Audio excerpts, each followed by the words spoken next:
We tried an experiment today here on continuous mixing. That's kind of the goal with rammed earth. Is we want to get to a state where the mix is flowing non-stop, going into the walls, so we can eliminate that bottleneck of how long it takes to mix the batch and then get it to the top.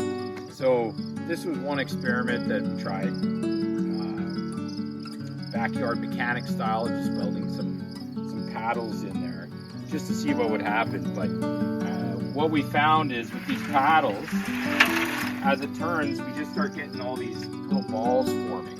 So it kind of rotates, just creates a ton of little clumps, not properly mixed. Because rammed earth is such a dry mix, that's the big challenge here. We don't want a bunch of balls. We want it to be a nice uniform mixture. So we're going to redesign the internal paddles. Natasha was talking about plow mixers, kind of a plow-shaped mixing thing. And maybe if we put a bunch more different mixtures at angles, so then that way it's more of a smooth flow throughout instead of this drop and then roll, so we don't get this continuous ball mixing. Now, something else we talked about is putting a bunch of chains like they do for making cement. There's just a bunch of chains and it rotates and it really beats things up inside.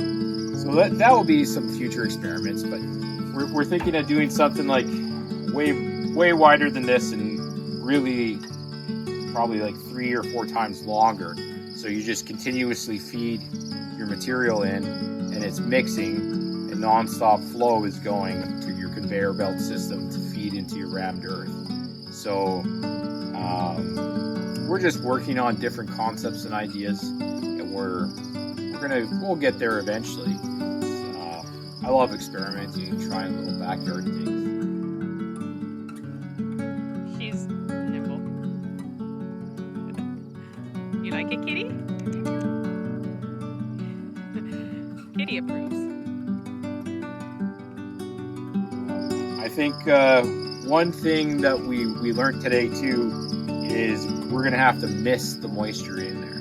So we'll have to develop some sort of misting system as it's mixing. I think we got a total of 6 inches of lift today. Yeah, I think that's about it. With not quite ideally mixed soil and stabilizer, but it'll be interesting to see anyways.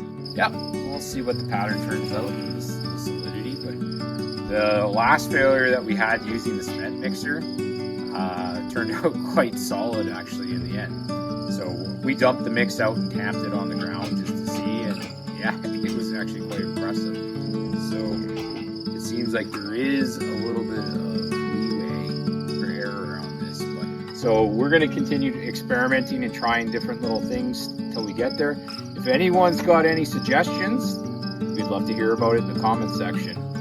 So let's break this code and bring rammed earth to everybody.